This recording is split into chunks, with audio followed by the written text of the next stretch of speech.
Mirëmëngjesi, unë sot ju përshëndes nga studia e këngëtarit Stine. Mbi 20 vite në tregun muzikor shqiptar, ai ka dhënë kaq shumë hite publikut dhe unë do të shikoj sot se si është një mëngjes i tij, por edhe shumë gjëra të tjera interesante.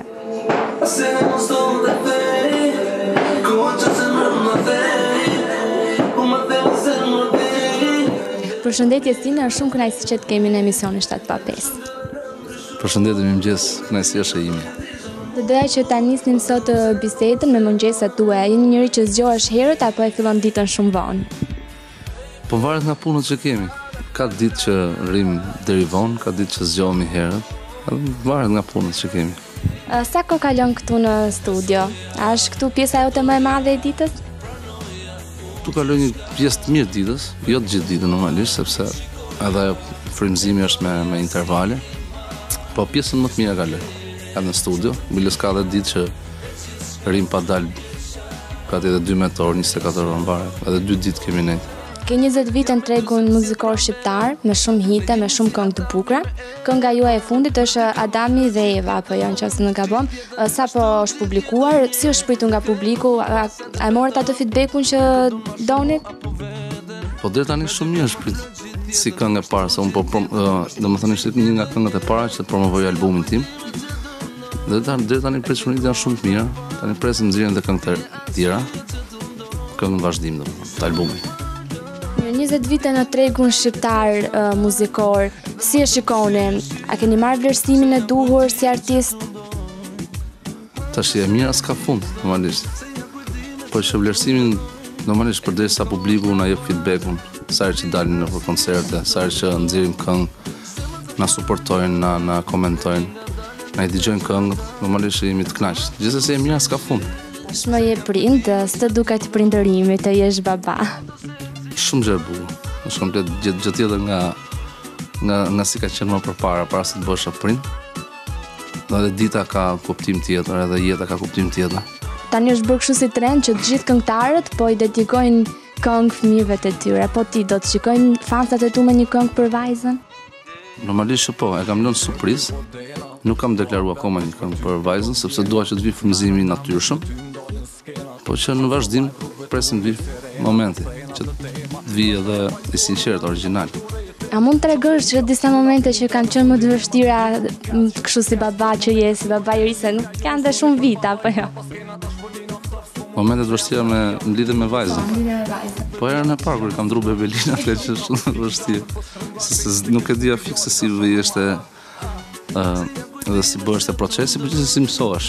Do të thënë era e parë ishte vështirë, pastaj herën e dytë e mora dorë. Je gjithkohës me angazhime, besoj, koncerte. A është e vështirë të gjesh kohë për të kaluar kohë me vajzën tënde? Është e vështirë kjo pjesa? Si çdo profesion është e vështirë, por gjithsesi njeriu kur do e gjen kohën për të gjitha gjërat. Kur e kthen kohën pas dhe bën një bilanc, kur ka qenë tregu muzikor shqiptar më mirë, ose për ty, paktën për karrierën tënde? Para në fillim të karrierës apo tani, domethënë, është më mirë?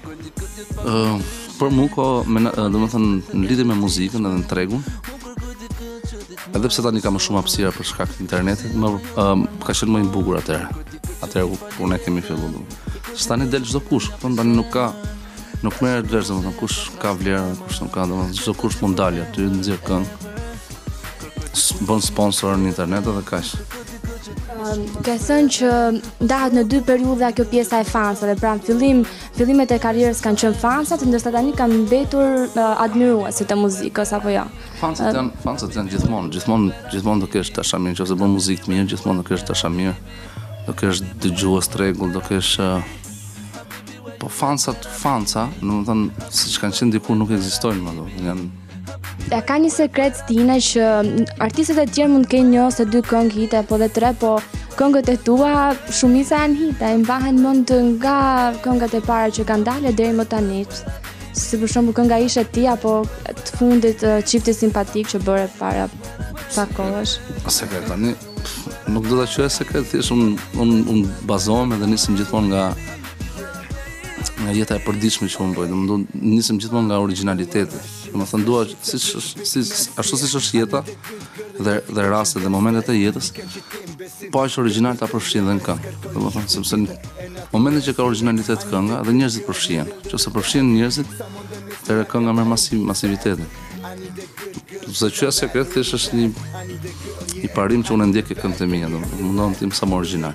Edhe të kem të gjej ato temat që edhe njerëzit do e gjenin veten aty. Ky është pse suksesi i çdo këngë. Do të pyesja pak edhe për bashkëshortën tënde dhe ty, domethënë pse nuk keni bërë akoma atë librimin, pse nuk mbani unas, e kam fjalën keni një koncept të caktuar për martesën ose për dashurinë? Jo, nuk është se ka një arsye konkrete, thjesht nuk ka rastisë. Puna e unazës apo e ceremonisë është thjesht një celebrimi, është thjesht një certifikat, nuk e mban ajo lidhjen. Dhe më fort duhet të jetë, më rëndësishme është marrëdhënia dhe raporti që kemi me bashkëshortin se sa një certifikat. Certifikata mund të prishet kurdo. Mirë, po ajo është kritike e muzikës tënde apo është fans apo të dija bashk? Ajo është gjitha bashkë, është dhe suport, është edhe kritik, është edhe krau im, normalisht se më ndihmon shumë edhe në përvija melodike dhe tekste. Edhe bëja një pyetje duke ndoshta pak e çuditshme, si e ke marrëdhënien me librat? Të pëlqen të lexosh, je fan si librave apo i filmave më shumë? Në përgjithësi nuk është si kam pas shumë një marrëdhënie, thjesht mua më pëlqen më shumë dokumentarët. Dokumentarët e ndjek shumë. Se që thash shumë kohë në muzikë, ke dashur ndonjëherë ose ke dashur ndonjëherë të heqësh dorën nga muzika, ti futesh diçka tjetër, ndoshta një profesioni tjetër, apo gjithmonë këtu ke qenë te kjo. Sepse lodhesh, ai lodh ndonjëherë shumë. Shumë edhe lodhesh edhe peripecitë që ka çdo lloj profesioni, vetëm muzika. Të çojnë në momente të caktuara dhe në atë pikën që okay, enough, tani s'kam nerva më me këtë punë. Po që në kalimin e kohës edhe në kalimin e viteve kam kuptuar që ose lejtë të profesionit, më është një drogë shumë e mirë. Nuk mendon se do kishe diçka tjetër që do e bëjë më mirë se muzikave? Jo, unë jam javë të bëj shumë gjëra tjera. Për shembull?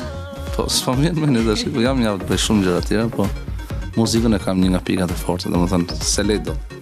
Edhe ka rasti që edhe kur kalojmë edhe ditë të bukura, po edhe ditë të këqija, unë vinë në studio dhe ulem edhe filloj kompozoj diçka.